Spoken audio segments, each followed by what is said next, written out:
재무 상태 점검, 이 프로세스대로만 하면 반드시 변화 있을 것이라고 확신합니다. 안녕하세요. 자산관리 이 대표입니다. 오늘은 자기의 재무 상태에 대해서 점검하는 방법에 대해서 안내를 드릴 예정이고요. 일단은 재무 상태라고 하는 거는 본인의 소득 그리고 지출 이런 것들을 전반적으로 봤을 때 내가 저축이나 이런 재무 계획들을 세우는 게 좀 건강한 흐름인지 아니면 좀 잘 못하고 있는지에 대한 부분을 점검할 수 있는 내용이라고 이해를 해주시면 좋을 것 같습니다. 그래서 그 재무 상태를 점검하는 데는 크게 5가지 정도의 프로세스가 있는데 하나씩 제가 설명을 드리도록 하겠습니다. 첫 번째, 자기의 재무 상태를 점검하는 데 있어서 가장 첫 번째로 하셔야 되는 건 뭐냐면 바로 본인의 재무 목표를 설정하는 겁니다. 우리가 재무 목표를 설정하지 않으면 내가 돈을 모아야 되는 이유가 전혀 없거든요. 그래서 재무 목표 뭐가 됐든 상관없습니다. 결혼자금이 됐던 3천만 원 모으기, 5천만 원 모으기, 1억 원 모으기 상관없는데 그거에 대한 목표를 분명하게 설정하는 게 매우 중요하고요. 더불어서 그 목표에 따른 기간까지 설정하시면 매우 도움이 되실 겁니다. 예를 들어서 그냥 1억 원 모으기가 아니라 5년 안에 1억 원 모으기, 4년 안에 1억 원 모으기 이런 식으로 구체적인 기간이라든지 이런 것들을 설정하시게 되면 재무 목표에 대한 부분들은 어느 정도 설정이 되셨다라고 이해를 해주시면 좋을 것 같고요. 두 번째로는 본인에 대한 저축 여력을 진단을 해보는 겁니다. 제가 지난번에 안내를 드린 대로 우리가 소득 대비했을 때 적정한 저축 비율이라는 게 있습니다. 보통 소득 대비했을 때는 최소 50%에서 많으면 70% 정도까지가 적정 저축 비율인데 예를 들어 내가 소득이 300만 원 정도다 라고 하면 최소 150만 원 정도에서 한 210만 원 정도까지 저축을 하시게 되면 적당한 수준이다 라고 판단을 하시는 거예요. 물론 내가 부양해야 되는 가족 수나 이런 것들에 따라서 조금씩은 달라질 수 있는데 최소 50% 정도는 지켜주시는 게 바람직한 저축 여력이다 라고 이해를 해주시면 됩니다. 세 번째로는 내가 저축 여력에 대한 부분들을 따져봤는데 그 저축 여력에 대한 부분들이 나오지 않는 거예요. 말씀드린 소득 대비했을 때 최소 50% 정도가 나오지 않는다라고 했을 때 지출에 대한 부분들을 반드시 점검하는 게 중요합니다. 자, 지출에 대한 부분들은 어떻게 점검하시면 좋냐면 가계부를 작성을 해보시는 거고요. 가계부를 작성을 해보시다 보면 내가 지출에 대한 내용들을 쭉 살펴보게 되는데 예상치 않은 불필요한 지출들이 반드시 아마 있으실 겁니다. 예를 들어서 내가 일주일에 야식이라든지 이런 것들을 꾸준하게 지금 1, 2회 이상 사 먹는 거예요.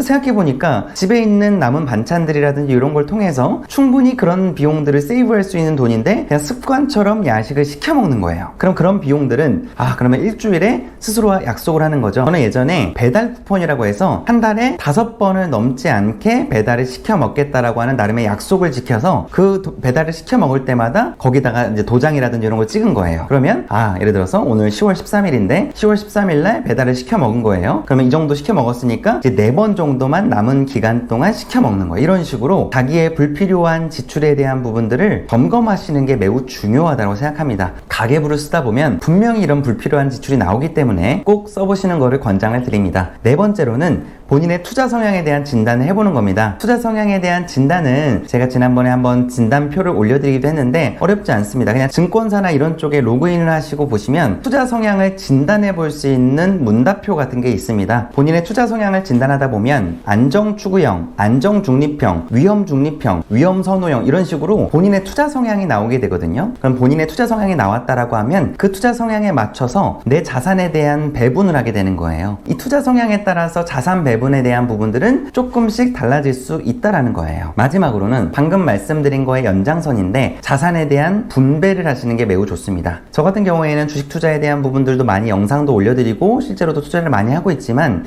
제 전체 자산에 대해서 비교해 봤을 때는 주식 투자 비중이 그렇게 높지 않거든요. 저 같은 경우에는 부동산이라든지 안전자산에 대한 비중이 훨씬 더 높단 말이에요. 주식 투자를 좋아하고 나름 잘함에도 불구하고 제가 자산에 대한 부분들을 그렇게 하는 이유는 간단하게 제가 설명을 드릴게요. 예를 들어서 보통 우리가 황금 비율이라고 하는데 내가 안전자산에 대한 비중으로 한 60, 70% 정도를 가져가고 위험자산에 대한 분배로 20, 30% 정도를 가져갔다고 한번 가정을 해볼게요. 예를 들어서 안전자산은 그냥 제가 예전에 설명드렸던 채권으로 한번 비율을 해볼까요? 채권 투자 수익률 같은 경우에는 보통 현행 금리 기준으로 한 6%에서 10% 정도 주거든요. 그러면 한 10% 정도 주는 채권이라고 한번 가정해봅시다. 예를 들면 채권이 굳이 아니더라도 예를 들어서 은행이 은행이나 증권사, 보험사 같은 회사의 주식 같은 경우에는 배당 성향이 되게 높거든요. 예를 들어서 지금 보여드리는 거는 우리금융지주, 우리은행 등을 보유하고 있는 지주사죠. 우리금융지주 같은 경우에 현행 기준으로 배당 수익률을 약 9% 정도로 주고 있습니다. 그러면 대략 한 10% 정도 가까이 되겠죠. 그러면 내가 그런 걸 가정했을 때 내가 1,000만 원 정도를 운용한다고 가정해 볼게요. 그 1,000만 원 중에 약 600만 원 정도, 그냥 600만 원 정도를 이런 채권이나 배당 투자에 대해서 투자를 했다고 가정을 해봅시다.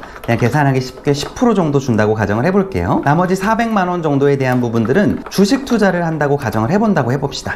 그러면 만약에 600만 원에 대한 10%면 60만 원 정도가 되겠죠? 그러면 나는 1년 뒤에 660만 원 정도의 자산이 되는 거예요. 그런데 이 400만 원에 대한 주식이 반토막 났다고 가정해 볼게요. 그러면 200만 원 정도가 되겠죠? 그럼 내가 전체 자산 중에 1,000만 원 중에 내 자산에 대한 부분들은 860만 원 정도가 된 거예요. 수익률로 치면 14% 정도 빠진 거겠죠? 근데 만약에 내가 1,000만 원을 보유하고 있는데 이걸 주식 투자에 다 했다고 가정해 볼게요. 그러면 나는 1,000만 원 중에 50%인 500만 원 정도가 내 평가 금액이니까 마이너스 50% 정도의 수익률이 되는 거예요. 엄청나게 큰 차이가 난다는 게 느껴지시나요? 그렇기 때문에 우리가 주식시장이나 금융시장 같은 경우에는 예상할 수 있는 영역이 아니잖아요. 예를 들어서 미국의 FOMC에서 금리를 인상한다, 동결한다 이런 것들을 내가 일반적인 사람들이 예측하거나 할 수가 있을까요? 저는 불가능하다고 보거든요. 그러면 그런 것들을 예측하거나 예상하는 게 아니라 우리는 대응하는 거예요. 그 대응의 첫 번째가 이런 자산에 대한 분배가 되는 겁니다. 자, 정리 한번 해볼게요. 자기의 재무 상태를 점검하는 5가지. 첫 번째, 목표를 설정한다. 재무 목표는 구체적인 기간과 함께하면 훨씬 더 효용성이 있다고 말씀드렸습니다. 두 번째, 자기의 저축 여력에 대한 부분들을 점검해 본다. 저축 여력에 대한 부분들은 소득 대비했을 때 최소 50에서 많으면 70% 정도까지 저축을 하시면 합리적인 수준이다 라고 이해를 해주시면 되고, 세 번째, 가계부 작성을 해서